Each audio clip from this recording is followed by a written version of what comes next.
Nikukaribisheni katika kipindi chetu kizuri cha kujifunza mwongozo wa Biblia kupitia lesoni yetu. Na robo hii tunayo lesoni nzuri sana ambayo inaongelea habari ya kitabu cha Yoshua. Na ni mwongozo ambao unatupatia neno la Mungu kwa njia pekee kwa sababu ya mada zake nzuri na ambazo kwa kweli zina mvuto wa kipekee. Baada ya kuwa tumetoka katika kitabu cha Kutoka ambacho kilikuwa na masomo ya namna pekee, lakini pia tumeingia katika kitabu kingine cha Yoshua ambaye ameshika hatamu baada ya Musa. Na kwa sasa tupo somo la 4, somo ambalo kwa kweli nalo ni la pekee ambalo litaleta mguso wa pekee kwetu siku ya leo. Na hapa studio tuko na walimu, niko na mwalimu Renus Kateti atatusaidia katika kujifunza somo siku ya leo. Lakini pia tunaye mwalimu Elia Filemon Mseti. Na mimi mwongozaji wako ni Sabato Ngeno Nyahonyo. Niwakaribishe tunapoenda kuanza somo letu la leo, tupate ombi kutoka kwa mwalimu Elia. Haleluya. Mtakatifu Mungu uliye juu mbinguni, tunasema asante kwa wakati mwingine uliotupatia. Tazama sasa tunapokwenda kujadili mwongozo wa kujifunza Biblia. Andamana nasi ukawe mwalimu mkuu. Yule anayetufuatilia mtandaoni aweze kuelewa vyema na aweze kukufuata kama Mungu mkuu ambaye uliwaongoza wana wa Israeli kutoka Misri mpaka Kanaani. Naomba nikiamini ya kwamba utakuwa nasi, ni katika jina la Yesu Kristo. Amina. Amen. Ya katika juma lililopita tulikuwa na kichwa kizuri na tulijifunza habari ya makumbusho ya neema.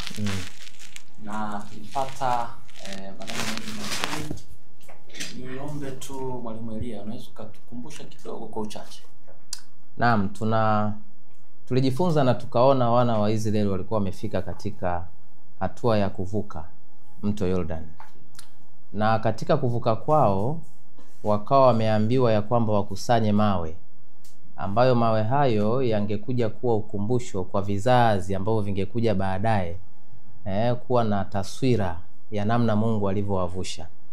Lakini vile vile tukaangalia namna ya kipekee zaidi walivyovuka, tofauti na ile ya Musa. Tunaona Musa kule alipiga fimbo, lakini hapa tunaona hekalu likiwa limebebwa na makuhani na sanduku la agano, na wanapokanyaga tu yale maji yanagawanyika. Lakini kugawanyika kwa haya maji pia ni kwa utofauti kidogo. Haya maji ni ya mto yaliyokuwa yanatembea. Kwa maji ya upande mmoja yakawa yana pile up, yakasimama. Ina maana yalikuwa kama yanapanda juu, lakini yale mengine yakawa yanaendelea. Lakini pale kwa Musa tuliona yeye alivyopiga, ina maana yaligawanyika wakapita. Lakini kingine wanaanza kuvuka mto Jordan, na wakifika katikati wanasimama. Wanaanza kuweka kumbukizi. Haya mawe na kadhalika. Kwa lakini tukajifunza, tukaja katika uhalisia wa maisha yetu kwamba unaweza nawe pia ukawa upo katika mazingira ya Jordan. Tukajifunza vitu vingi, namna ya kuwa hodari, kwamba Mungu anapotaka kukufanikisha anakushirikisha pia. Kwamba sawa alikuwa ameshawaahidi kuwapatia nchi, lakini pia anawashirikisha kwamba wanaanza kupiga hatua huku mto ukiwa umefurika, na ndipo mto unapogawanyika. Kwa hiyo tukajifunza kwamba unapopitia katika mazingira fulani magumu, Mungu anayokupitisha, baadaye unapokuja kuyaangalia yale mazingira anakupa moyo kama kumbukizi kwamba Mungu aliweza kunipitisha katika mazingira haya. Kwa hiyo hiki ninachopitia leo, ninaamini Mungu atanipitisha pia. Asante sana. Lakini naona mwambie kama kuna kitu nacho, kama make ameongea mwalimu Elia hapa, amenikumbusha kitu kimoja kwamba kumbe Mungu hana njia moja ya kuwasaidia watu wake. Musa alikuwa na fimbo, alitumia kuipiga bahari ya Shamu, si ndio? Lakini tunapofika Jordan, inakuja njia nyingine tofauti kabisa. Kwa hiyo nikaona kumbe Mungu Bwana tusiishi kwa kukariri. Kwamba Bwana inawezekana njia aliyotumia kumsaidia rafiki yangu ile, na mimi ngoja ningangane na ile inawezekana. Hapana, Mungu ana njia moja. Ndio maana mwalimu nikawa nahisi kwamba inawezekana kuna kitu, maana alinizalishia kitu. Lakini nashukuru sana ni kwamba kwa kweli ni namna somo hilo lilikuwa na mguso wa pekee, na kwa kweli ukifuatilia unaweza ukalirudia tena kupitia mafungu yake, unaweza ukabarikiwa zaidi. namna pekee tuingie sasa katika somo hili la 4. Hilo pia ni somo ambalo itatushangaza kwa sababu lina mambo ambayo ndani yake ni maisha yetu ya kila siku. Somo lenyewe linasema pambano linalosababisha mapambano yote.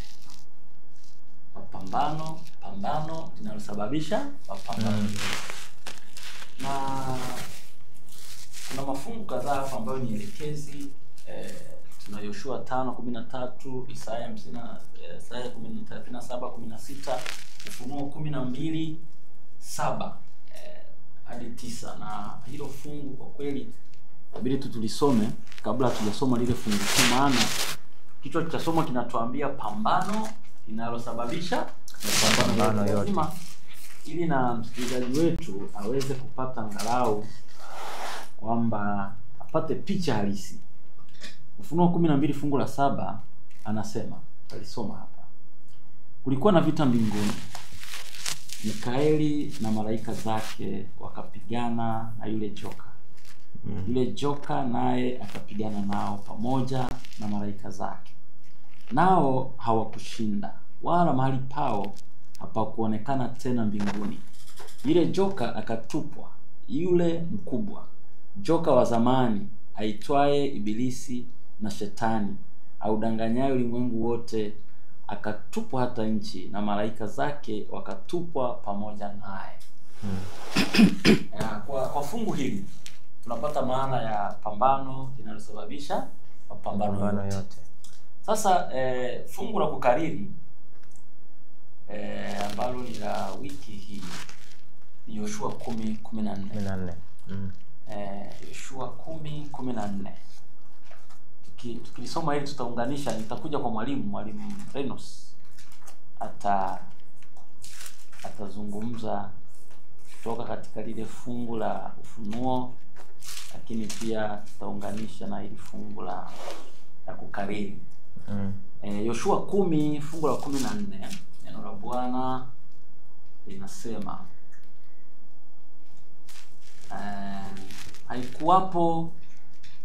haikuwapo siku nyingine mfano wa siku hiyo katika siku zilizotangulia mbele yake, wala katika hizo zilizoandama baada yake, hata ikawa yeye Bwana kuisikia sauti ya binadamu, kwa kuwa Bwana alipiga vita kwa ajili ya Israeli.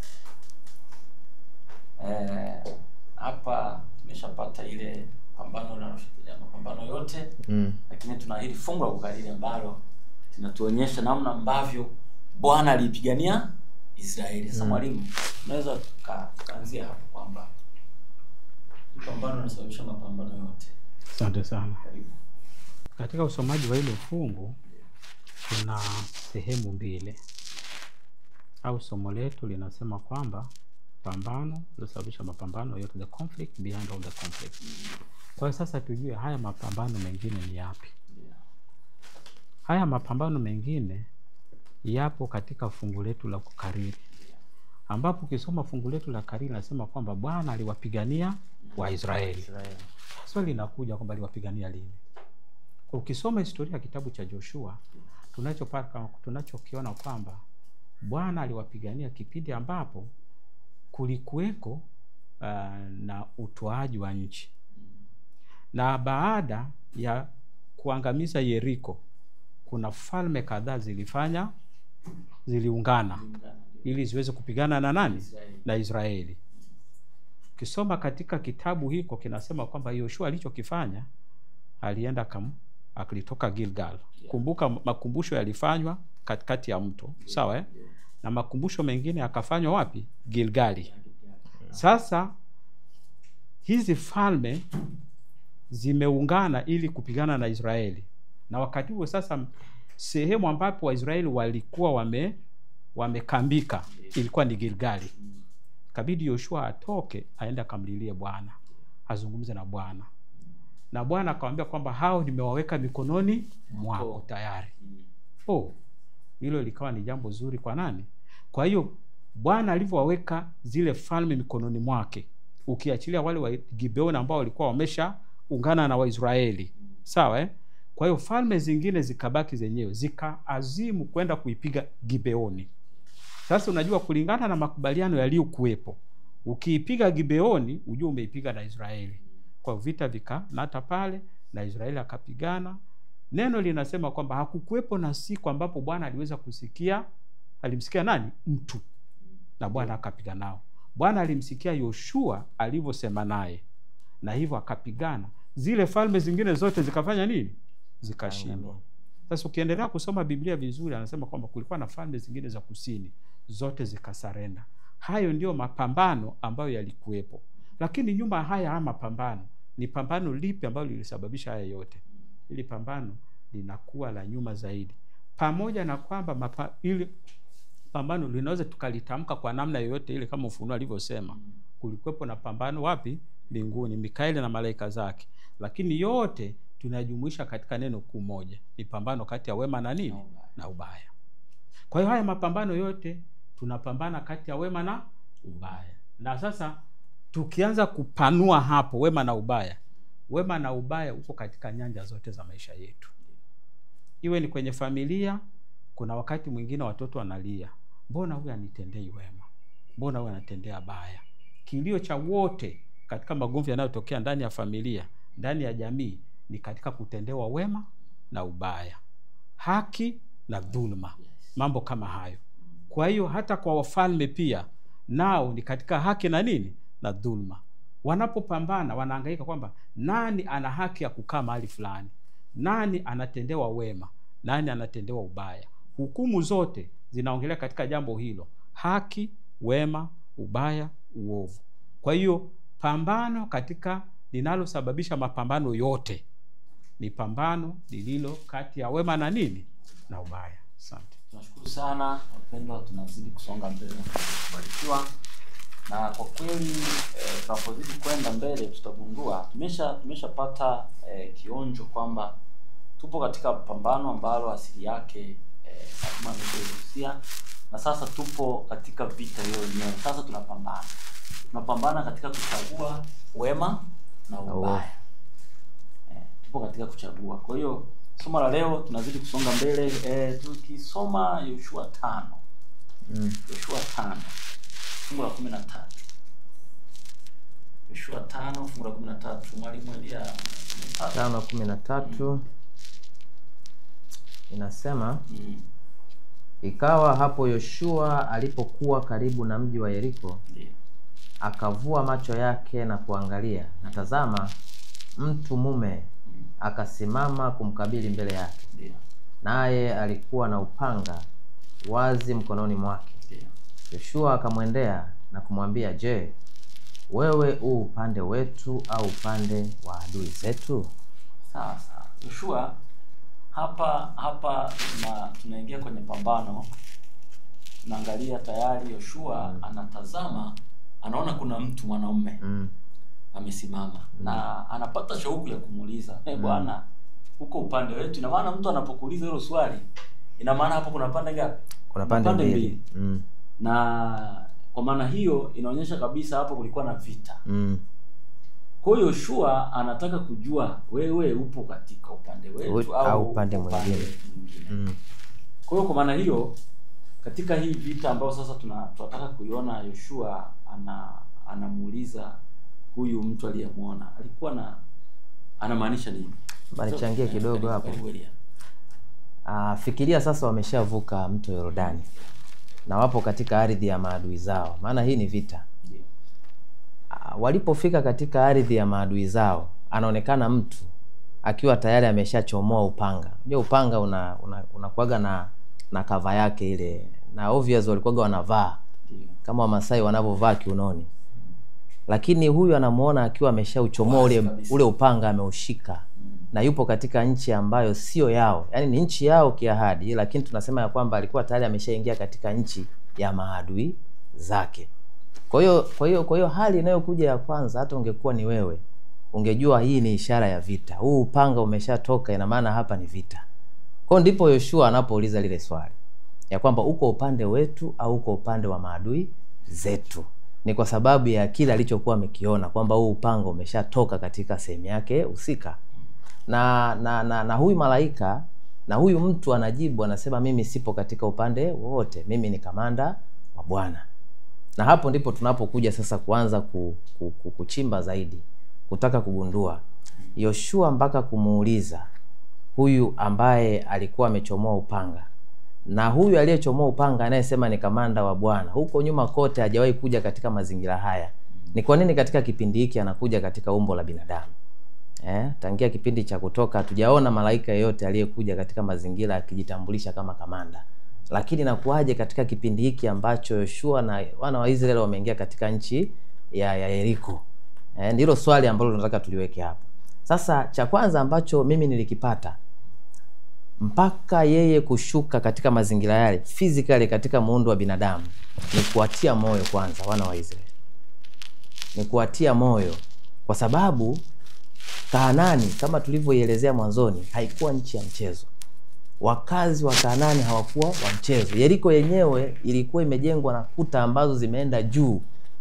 Kwa hiyo huyu alivyokuja physically kwa umbo lake, jinsi alivyokuwa giant, alivyoelezewa na upanga ameshikilia, cha kwanza kabisa kujitambulisha kwake, hawa walitiwa moyo kwamba pia tuna watu ambao ni magiant. Kanaani ilikuwa na magiant.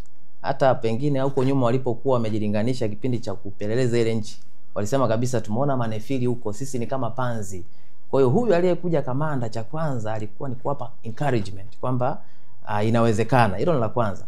Lakini lile swali ambalo Yoshua alimuuliza ndilo ambalo nami nilikuwa najiuliza. Ina maana Yoshua hakuwa katika mazingira ya kugundua kwamba huyu ni malaika au huyu ni kamanda wa Bwana. Lakini kingine ambacho pia tukawa tumejaribu kukichimba hapo, Yoshua anavouliza kwamba uko upande wetu au uko upande wa maadui, alikuwa amechukua nafasi ya yeye mwenye misheni yake. Yaani alikuwa amechukua nafasi ambayo lile swali pengine angetakiwa Bwana ndiye aulize, kwa namna mimi nilivyosoma. Lakini Yoshua alikuwa amechukulia ile vita kama ni yake individually, yeye pamoja na wana wa Israeli, bila yeye kufahamu ya kwamba yupo kamanda ambaye yeye ndiye muasisi wa ile vita. Nashukuru sana. Sawa, tunashukuru. Mwalimu, unajua ukisoma Biblia hapa ndipo tunapoanza kupata neno kwamba Bwana wa majeshi katika Biblia. Kwa sababu amekuja kama amiri wa nini?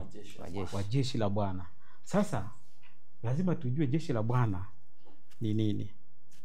Ukisoma context hii hapa hivi unakuta kwamba jeshi la Bwana ni kama vile ni wana wa Israeli, kwa sababu ndio walikuwa wanapambana katika nini? Katika vita. Lakini jeshi la Bwana ni zaidi ya watu. Bwana anaweza katumia, kuna sehemu ametumia mavi, nitatuma nini? Mavi iwaondoe. Nitamtuma mjumbe wangu, malaika wangu awatangulie. Kule Misri alitumia hata nzi.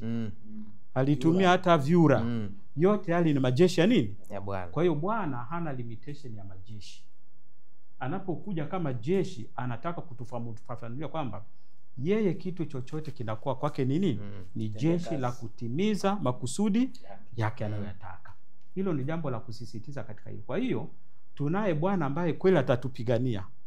Haijalishi atatupigania kwa jeshi la kibinadamu au jeshi lolote. Anaweza kutumia jeshi lingine lolote katika vile vitu alivyoviumba na akavifanya. Ana uhuru na uwezo wa kuvitumia vikao kama jeshi kutimiza makusudi yake.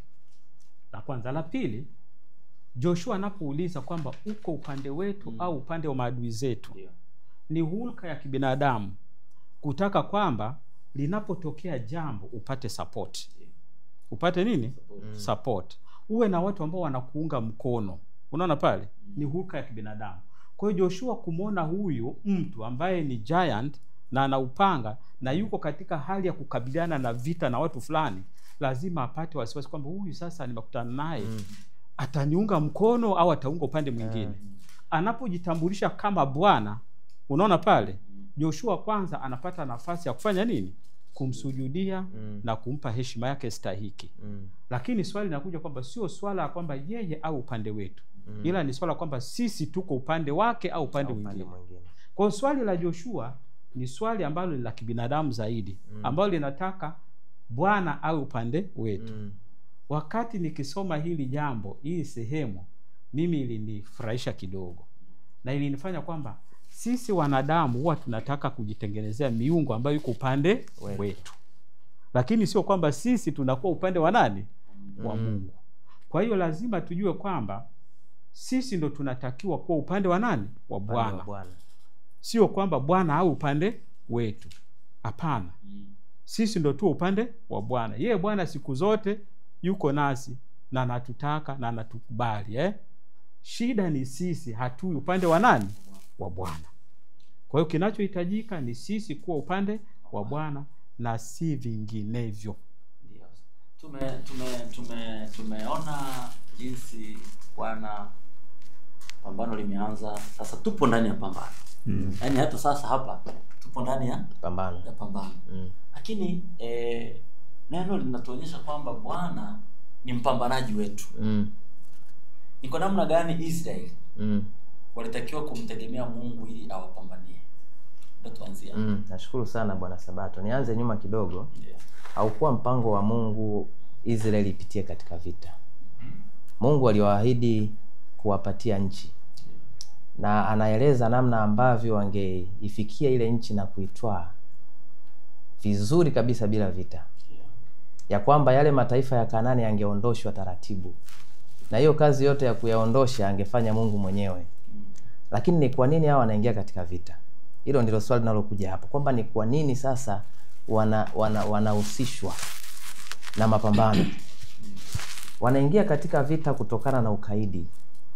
Kutokana na ukaidi wa kutokumwamini Mungu. Walichopaswa wao kufanya ni kuamini tu. Kianzia Yoshua 1, jinsi Mungu alivyokuwa anasisitiza kwa Yoshua kwamba muwe na imani, muwe mahodari.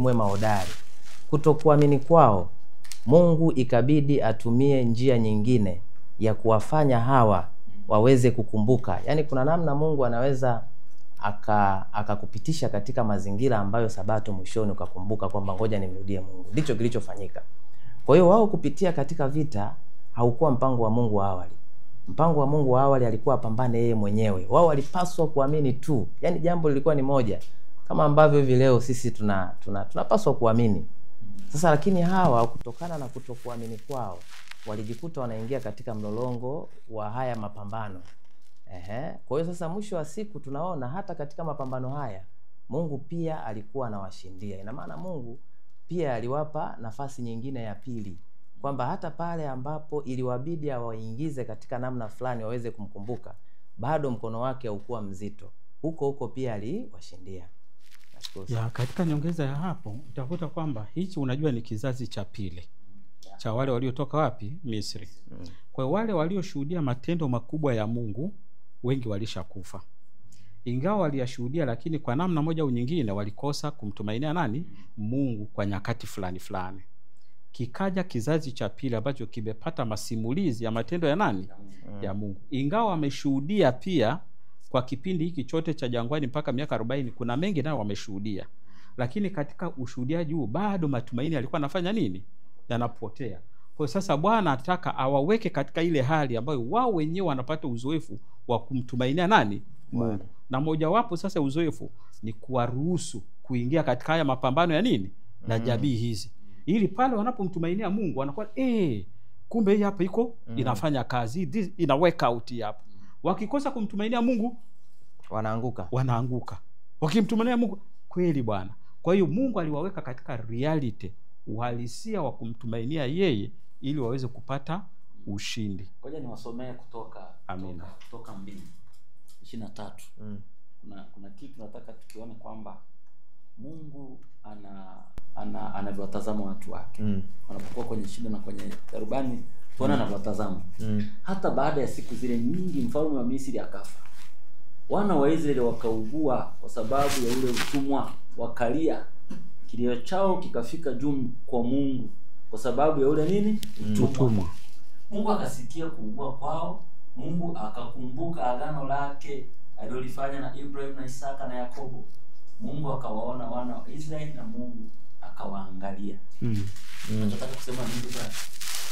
Mungu anawaangalia watu wake. Wana wa Israeli wapo kwenye mateso, wamelia. Mungu amesikia kilio chao, amewakumbuka. Sio limwasi. Lakini kilio kimefanya nini? Hao wanangu wameteseka na kuweka agano nao. Anakumbuka. Kwa hiyo kuna nyakati zingine kumbe mwalimu tunaweza kawa tunamkosea Mungu. Lakini katika makosa yetu bado anatusikiliza. Anatusubiri tu sisi tumwangukie tumlilie alete nini? Msaada. Na kweli ukiangalia wana Israeli walikuwa wanafika sehemu walitengeneza ndama.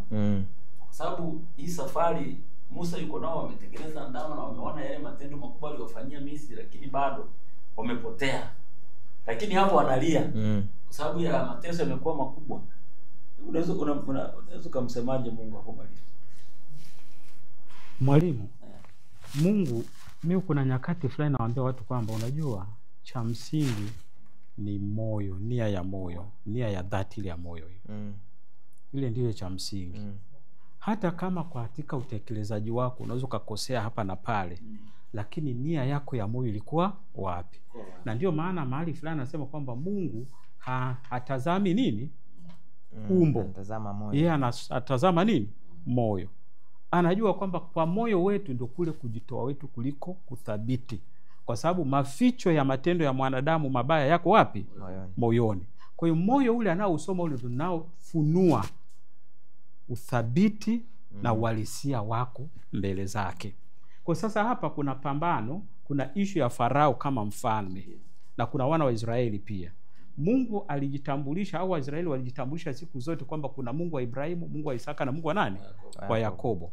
Farao naye hapa hivi ni mfalme nao wana miungu yao. Sawa Hata na wana wa Israeli hapa pia wana miungu wanayoiabudu ya watu wa Misri. Sawa Kwa hiyo vita vinapotokea katika zama zile ni vita baina ya, ingawa ni vya watu kwa watu, lakini nyuma yake ni miungu na nini? Na miungu. Kwa hiyo ule ushindi unaopatikana ni ushindi kati ya Mungu wa hawa na Mungu wa watu hawa. Ndicho kilichokuwa kinatokea pale. Kwa hiyo katika Bwana kuwapigania wana wa Israeli, alikuwa athibitishe kwamba yeye ni Mungu aliyepambana na ibilisi wapi? Mbinguni, ambaye anasimamia yote yaliyo mema. Sawa Ingawa hao wengine wanatendea watu wengine maovu. Sawa Lakini anasimamia haki na wema. Na atapambana nao mpaka wema wake ushinde. Na yeye atambulika kwamba ni Mungu aliye Mungu wa nini? Wa vita na Mungu wa majeshi aliye mshindi. Asante. Niongezee hapo kidogo. Tunakuelekea mwisho. Kiweka agenda ikae vizuri zaidi.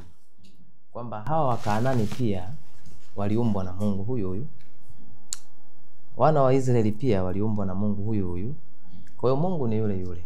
Lakini kilichopo nyuma ya hilo pambano linaloendelea ndicho kile ambacho tulikisoma katika kile kitabu cha Ufunuo. Na ni pambano ambalo lilianzia mbinguni. Kwa hiyo dunia huku ni kama uwanja sasa wa hii vita. Kwa hiyo wanavyoondolewa hawa Wakanaani, sio tu kwamba wanaondolewa katika mazingira haya, lakini pia wao walikuwa wameshapewa muda wa kutosha. Na mpaka Mungu anataka hawa Wakanaani waweze kuondoka ni kwa sababu walikuwa wameshindwa kumwabudu yeye kama Mungu wa kweli. Kwa hiyo walikuwa na miungu, walikuwa wana tamaduni ambazo ndizo walizoziweka mbele, wakiamini kwamba zile tamaduni zina nguvu kuliko Mungu. Kwa hiyo hili pambano la wao kuondoshwa, sio kwamba wanaondoshwa kwa sababu ya ukaidi na kutokukubali kwa muda wote wa miaka mingi 400 waliokuwa wamepewa kwa ajili ya kufanya toba na kumrudia Mungu wa kweli. Nashukuru sana kwa kweli, tumekuwa na muda mzuri wa kujifunza habari za pambano na tumegundua kwamba kumbe Mungu lengo lake sio Israeli wapigane. Lakini lengo lake ni kwamba yeye awapiganie na awapatie nchi ile ambayo kulingana alivyokuwa ameahidi kwa wale wa Ibrahimu, Isaka na Yakobo. Kwa tunapelekea mwisho kwa uchache kabisa. Kuna neno la Bwana linasema Bwana atawapigania ninyi. Na katika maisha ya Kristo kuna nyakati tunapitia changamoto nyingi. Nitalisoma hili tutafanya kwa dakika 2-3 tunafunga. Kutoka 14 fungu la 13. Ni neno ambalo kwa kweli linatia moyo. Anasema 13. Musa akawaambia watu, msiogope, simameni tu mkaone wokovu wa Bwana atakowafanyia leo. Kwa maana ni hao wa Misri mliowaona leo hamtawaona tena milele. Bwana atawapigania ninyi nanyi mtanyamaza kimya. Kwa hiyo nachotaka kujenga hapo msingi ni kwamba kuna mambo tunayoyapitia katika maisha, kwa sababu na sisi tunasafiri. Tuko safarini kwa sababu tunajiita ni Waisraeli wa kiroho, Waisraeli wa sasa. Na haya maandiko tunayosoma ni kwamba yanatupatia nguvu kwamba kuna wasafiri wenzetu walisafiri wakapitia changamoto kadhaa, na Mungu aliwapigania kwa njia hizi. Na hili neno linatuonyesha kwamba kumbe na sisi tukimwamini Mungu atafanyaje? Atatupigania. Hebu kwa ufupi sana mwalimu, hebu sema jambo na mwalimu atatumalizia tunapoelekea mwisho. Tulieni muone mkono wa Bwana. Katika mazingira yote ya safari ya wana wa Israeli, pale walipoweka tumaini lao na kumwamini Mungu, Mungu aliwashindia. Alikadhalika hata katika maisha yetu sisi, pale tunaposarenda, tunapoachia yote na kusema Mungu tunaomba utusaidie, uhakika ambao tunao ni ule ule, kwa sababu tayari kama tulivyojifunza somo lililopita kwamba tayari kumbukizi zetu za safari ya wana wa Israeli zinatuonyesha kwamba Bwana alitenda. Kwa hiyo hata sisi katika kipindi cha sasa tunaweza tukawa saa nyingine tunajiingiza katika mapambano ambayo hatujui nyuma yake kuna nini, lakini tumejifunza hivi leo ya kwamba vita ambavyo tunaviona vinavyotukuta hata sisi, nyuma yake kumbe kuna vita kubwa ambayo ilianza kipindi hiko mbinguni. Na lengo hata la wana wa Israeli alikuwa kwamba wajihusishe na vita yoyote, lakini kutokana na hiyo vita, hilo pambano ambalo ndilo liko juu ya mapambano yote, tunaona ya kwamba walijikuta wanaingia katika namna fulani ya kupambana na wao na vita na kadhalika, ili kuweza kufika katika ile nchi ya Kanaani.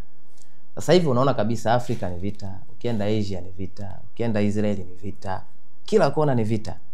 Kumbe hii vita ambayo tunaisikia kila kona kuna mianzo yake.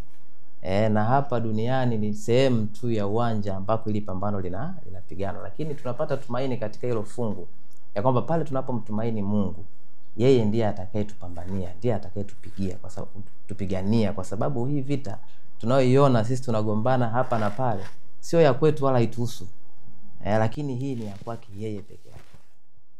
Tunashukuru sana mwalimu. Napiganiwa na Bwana. Napiganiwa na Bwana. Bwana alisema kwamba yeye atawafukuza.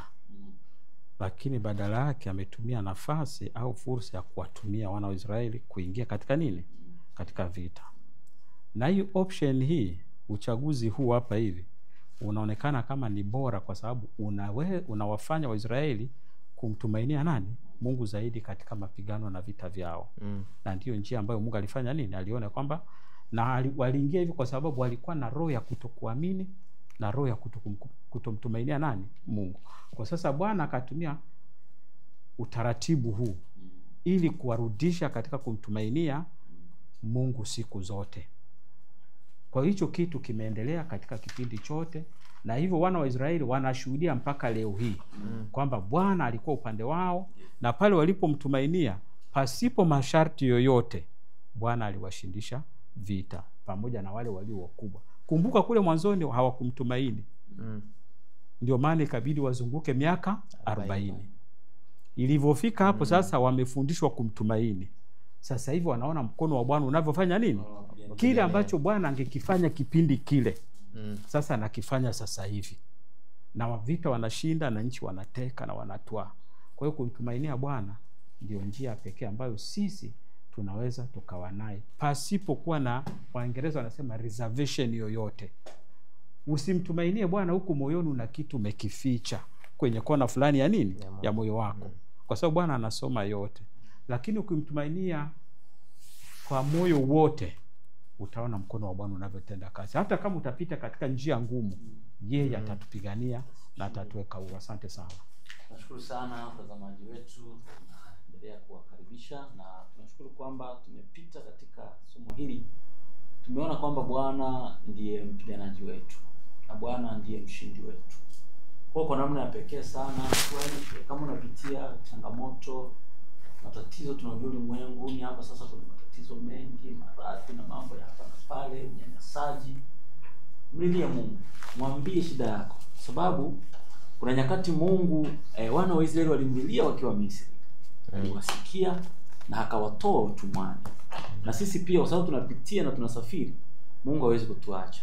Amen. Tuwakaribisha kwa namna pekee katika somo linalofuata juma lijalo. Mungu awabariki, na tunapoelekea mwisho tuombe. Asante Mungu wa mbinguni kwa sababu wewe ni Mungu wa upendo. Mungu unayejali watoto wako. Tazama, inawezekana kuna mtoto wako mmoja anapitia changamoto fulani mahali fulani. Wewe ni Mungu na wewe ni mpiganaji wetu. Tusaidie sote.